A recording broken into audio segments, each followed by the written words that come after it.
give flights, stories we'll share, keep it tight. Every episode it feels so right.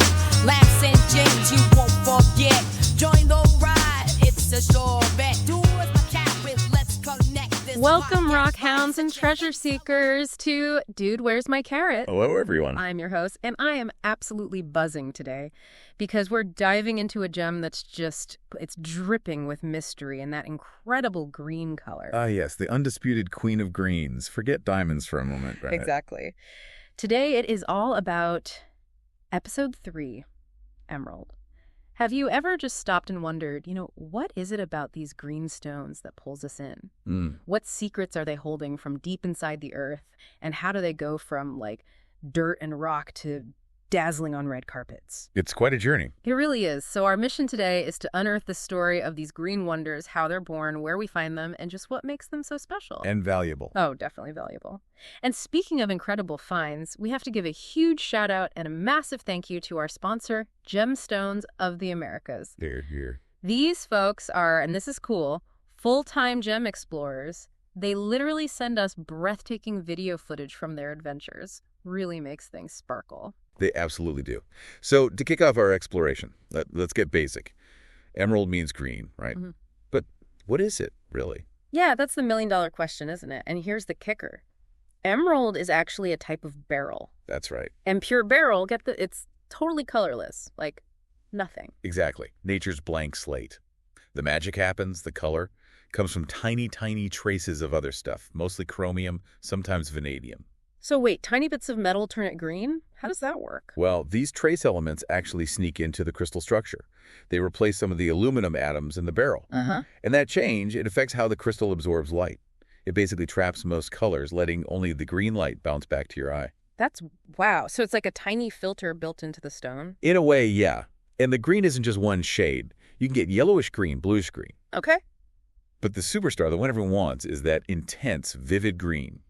Strong saturation, medium to dark tone. Mm-hmm. If it's too pale, it's actually just called green beryl. Ah, so not quite fancy enough to be an emerald. Exactly. It needs that richness, that punch of color. Got it. Okay, so color is key. Now, hardness. Diamonds are famously hard. How do emeralds stack up? Are they tough? That's a really important point, especially if you're thinking of wearing one. Emeralds are quite hard. They score 7.5 to 8 on the Mohs scale. Pretty good. Okay, so scratch resistant. Generally, yes. But T, and this is the big but, they usually have what we call poor toughness. Okay, explain. Hardness versus toughness. What's the difference? Really break it down. Think of it like this. A ceramic tile is hard, right? Yeah. Difficult to scratch. Yeah. But drop it and crack. It shatters. That's poor toughness. Emeralds are kind of similar. They resist surface scratch as well. But a good whack, especially in the wrong place, can cause chips or even fractures. And that's often because of things inside the stone. Which brings us to something totally unique about emeralds, right? The Jardin? Did I see that right? You did. Spot on. The Jardin, it's French for garden. A garden in the gem. Exactly. It's this charming name for all the little internal inclusions, the tiny fissures, the bits of liquid or other minerals trapped inside when the emerald formed. They often look kind of mossy or leafy. Okay, but inclusions are usually bad in gems, right? Like in diamonds. Usually, yes. But with emeralds, it's different. These Jardins are expected even. They're part of the stone's character, making each one unique, like a fingerprint. Wow. So unlike diamonds graded under magnification, emerald clarity is mostly judged by eye, an eye-clean emerald, where you can't see inclusions easily. Extremely rare. Extremely valuable. That's fascinating. A flaw becomes a feature. Hey, one last basic thing. How do they actually, grow? What shape are they? They naturally form in hexagonal crystals. Think six-sided prisms, often with flat tops. That shape is pretty characteristic. Cool. Okay, so we know what an emerald is, but how does this very specific mix of chemicals actually happen? How do they get from deep underground into our hands? That sounds like the real adventure. Oh, it absolutely is. Yeah. Because geologically speaking, emeralds are kind of freaks of nature. They're really rare. Why's that? You need two main ingredients. Beryllium, which is pretty scarce in the Earth's crust anyway. Yeah. And then you need chromium or vanadium, the coloring agents. But those elements usually hang out in totally different types of rocks. Right, so they don't normally mix. Exactly. Right. Getting them together requires some pretty unusual geological circumstances, often involves specific fluids moving deep underground, usually linked to tectonic activity, mountains forming, that sort of thing. So a very specific recipe cooked under very specific conditions. Where on Earth does this happen most? Where are the emerald hotspots? Number one, without a doubt, is Colombia. Knew it. Muzo. Right. Muzo Chivor, Casquez. Legendary mines. Colombia produces, depending on the year, something like 50 to 95% of the world's emeralds, and they're famous for top quality. What makes Colombian emeralds special geologically? They tend to form in relatively cooler conditions, hydrothermally, within black shales. It also gives them that really bright, intense green, high in chromium, low in iron. And Colombia is also where you find those unique trapetia emeralds. Oh, yeah, the ones that look like wheels. That's them. The dark spokes radiating out. Very cool. Very rare. Okay, so Colombia is king. Who's number two? That would be Zambia over in Africa. The Cajun mines there produce maybe 20% of the world's gem quality stones. And are Zambian emeralds different? Yeah, they often are. They formed in hotter, different geological settings, mica schists related to pegmatites. This tends to give them a deeper, sometimes slightly more bluish-green color, often colored by both chromium and vanadium, maybe a bit more iron. Interesting. And sometimes Zambian emeralds can be a bit cleaner, fewer inclusions than some Colombian stones. So, bright name from Colombia, deeper blue-green from Zambia, roughly speaking. Roughly speaking, yeah, that's a good starting point. What about Brazil? They seem to have every gem under the sun.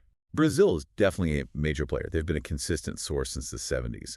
And Brazil is interesting because you see the whole spectrum of mining. How so? You've got places like the Belmont mine in Minas Gerais, super modern, mechanized, using optical sorters like cameras and air jets to pick out the emeralds. Wow, high-tech emerald hunting. Totally. They process thousands of tons of ore. But then contrast that with nearby Caparana. Okay. There you still have independent miners, the garimperos, using much more traditional labor-intensive methods, hand digging, hand washing. It's a world of difference. Shows the incredible range of effort involved in finding these things. It really does, from massive machines to sheer hard work. Any other places worth mentioning? Quick hits? Absolutely. Ancient Egypt, obviously, Cleopatra's mines, though the quality wasn't like today's. Afghanistan's Panjshir Valley produces some incredible stones. Kazakhstan's Swat Valley, too. Russia has the Ural Mountains. And Ethiopia is a newer source, sometimes with fewer fissures, which is interesting. Man, they really pop up in some specific spots around the globe. Okay, we've dug them up. Now, let's talk money. The price tag. What makes one emerald worth way more than another? Okay, the classic 4 C's apply. Color, clarity, cut, carat weight. But for emeralds, the order is a bit different. How so? Color is number 1 by a mile. Yeah. That perfect, vibrant green is everything. Right. Clarity is a very close second. But remember, we expect inclusions in the Jardin. So it's about how visible or distracting they are to the naked eye. Makes sense. Yeah. And the cut, I know there's the emerald cut. Is that just because it looks good? It looks great, but it's also functional.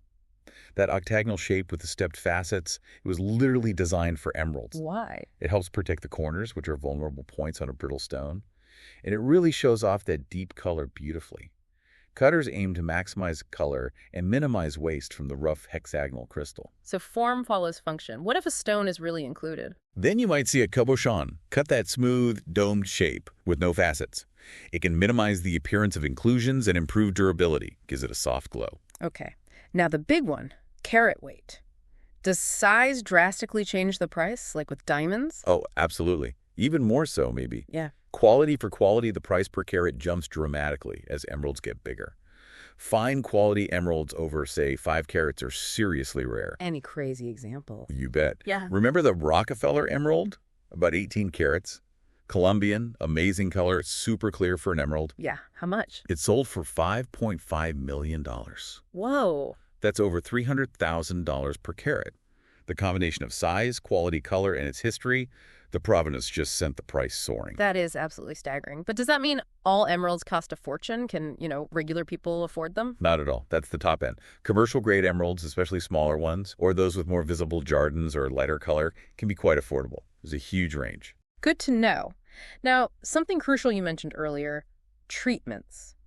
Is it true most emeralds are treated? Okay, this is super important for anyone buying or owning an emerald. Yes. Around 99%, of emeralds on the market have undergone some kind of clarity enhancement. 99%. Wow. How do they do it? The most common traditional method is oiling, usually with cedarwood oil, sometimes other resins. They use oil because its refractive index is close to emeralds. Uh-huh. The oil seeps into tiny surface-reaching fissures, making them much less visible. It significantly improves the apparent clarity. So it's like gemstone concealer. Kind of, yeah. A beauty treatment, but it has implications. Like what? I heard something about cleaning. Spot on. This is critical. You absolutely cannot clean an oil-treated emerald in an ultrasonic cleaner or steam clean it. Why not? The heat and vibrations can damage or remove the oil. Suddenly, all those fissures you didn't see before become very obvious.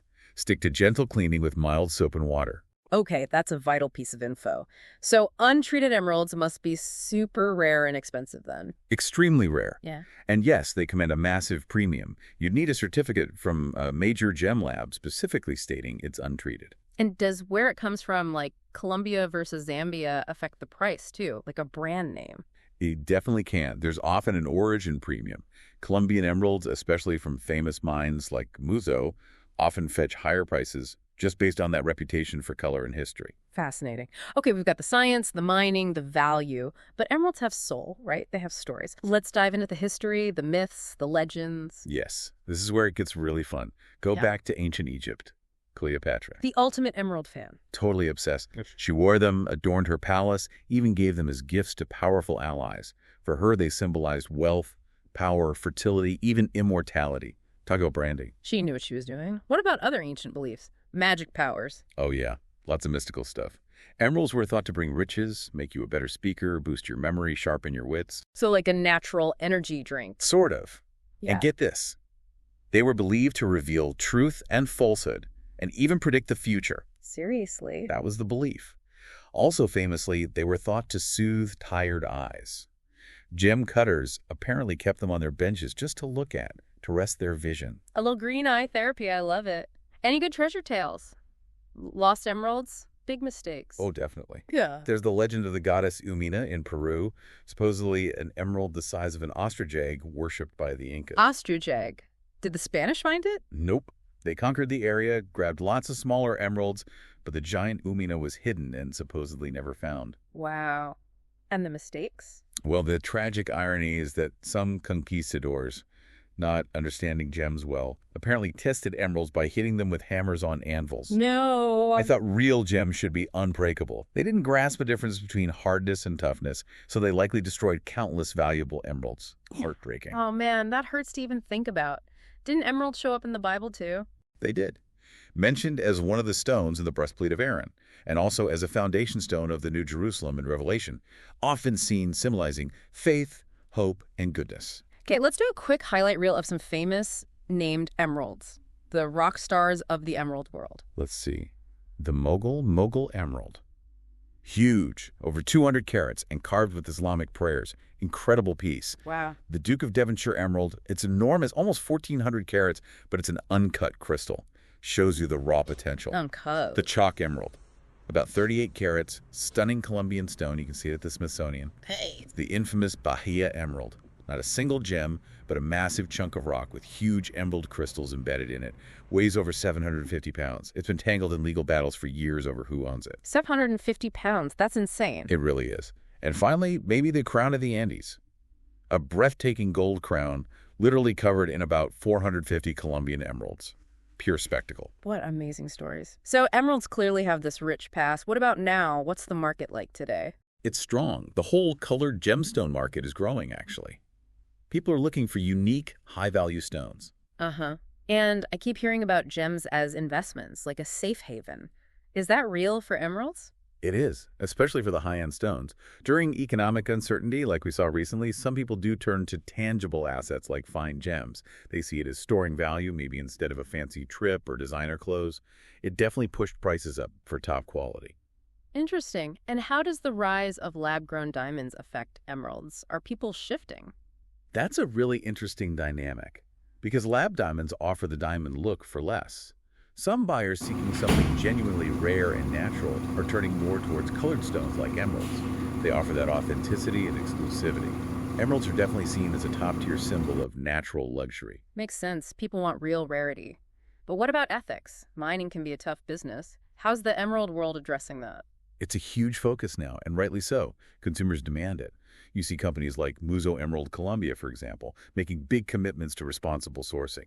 Like how? Things like reforestation around the mines, controlling erosion, cooperating with local communities, providing facilities like canteens or health clinics, and, crucially, avoiding destructive mining methods like dynamite, which can damage the crystals and the environment. It's about sustainability, not just digging things up. That's definitely good to hear progress is being made. Thank you so much for joining us on this emerald adventure, and a massive sparkling thank you again to our fantastic sponsor, Gemstones of the Americas, for sharing their amazing exploration footage and insights with us. Thanks, everyone. Keep your eyes peeled for more gem stories right here on Dude, Where's My Carrot? Stay curious, everyone.